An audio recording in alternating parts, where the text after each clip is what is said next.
Welcome in to the Fun Astrology Podcast. Thomas Miller on Thursday, June 22nd. How was your solstice? I am so interested to know. How did it go for you? If you're in our Facebook group, certainly you can put something in there. Would love to hear how it went. Mine was very good. It was raining here in North Carolina, so I stayed at home. I was going to go up on top of the mountain, but no reason to go up there and stand in the rain. So I just built a little altar here and did the ceremony on home ground and consecrated this space for the next 6 months. Consecrated the area, set some short, mid, long-term goals, just used it almost as a new year because it really is a half new year, 6-month new year. Then we can revisit it in December and then again January 1st, of course. All of that ahead. Okay, so I had a great question come in about solstice below the equator. Hi, Thomas. My name is Kimberly. I have a question that I guess should be super obvious, but I just started studying astrology and I realized that it wasn't to me until this morning listening to your podcast. And I pulled up the chart where I'm living. I am living in the southern hemisphere, and I know I'm going into the winter solstice. And I'm looking at the chart in comparison to what you're talking about, and it's totally different, which makes sense because the stars are different here. My question is, how do I apply what you're talking about to where I am here in Brazil, south of the equator? If you could help me with that, that would be fantastic, because I know it's different and I really want to learn this stuff. Thank you for your help. I really, really appreciate it. Thank you so much, Kimberly. I really, really appreciate your message. I truly do. And thanks for listening in Brazil. I've actually thought about something that I'll tell you in a minute, of doing something that is geared specifically toward the southern hemisphere. But let's talk about that after we answer your question. I set up 3 charts. I set up where I am, which is 10:58 a.m. yesterday.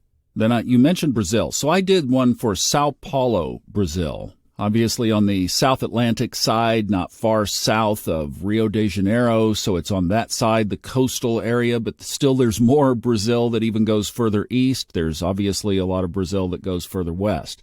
So it's kind of in the middle, I guess, south of Brasilia. It's 1 hour ahead of Eastern Time, U.S., and put the chart exactly 1 hour forward. No real difference than skipping time zones in the United States. Where it gets interesting is when you cross the date line. So Australia, New Zealand, etc., now things really start to bend and warp. So in Melbourne, Australia, the sun moved into Cancer on June 22nd, Thursday at 12:57 a.m. But here's the deal, and this is the thing to understand. And then I'm going to give you a resource. So get your pen and capture device handy, because I'm going to give you a great resource where you could explore some of this in more detail. The planetary positions, so the degrees and minutes of all the planets in those 3 areas at that particular time of 0 degrees Cancer. That's the common point. Everything is identical. So the houses change. Yes, the houses changed between North Carolina and Brazil. So the sun moved forward 1 house. And then in Australia, it basically shifted all the way down to the 4th house sun instead of where I am. It was an 11th house sun. We don't mention the houses here very much at all. Now, I do sometimes when we're looking at a chart, and then everybody has to make their own adjustments to that. And that's exactly why I don't do that here. But when we're talking about the structure of the sun in Cancer, the sun in Cancer is the same. It's just seasonality is different. So let me give you this resource where you can explore this more. There is an astrologer whose name is Alice Portman. She's from Australia. She's of Robert Glasscock's vintage. He'll appreciate that. So she is in her upper 70s or near 80 as well. And I haven't seen any current information, so I don't know if, I don't know her status. Is she still working?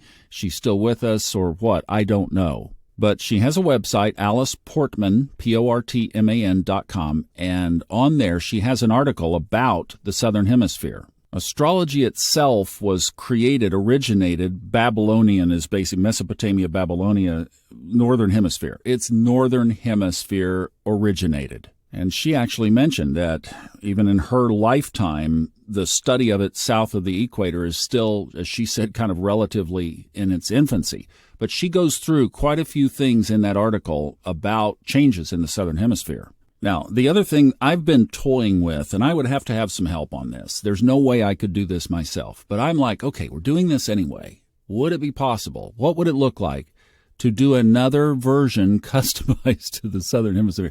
I am so crazy for even putting that out there. But if any of you are inspired to say, hey, I would really be the legs on the ground below the equator for you on this, we could explore that conversation. I feel badly about the differences, and yet it's just, I mean, physical resources are only so much, and I don't know that I could take on that right now, but it would be worth a conversation. So leave me a message on SpeakPipe if you are interested in that. That's at the top of the funastrology.com website. All right, in the sky, overhead, for all of us today, we have one aspect, and that's way late tonight in the eastern side of the country. 11:52, just a shy tad before midnight, Mars trines Chiron. So a little bit embedded in this solstice aftermath is this support, and I'm going to say support because this is a fire trine.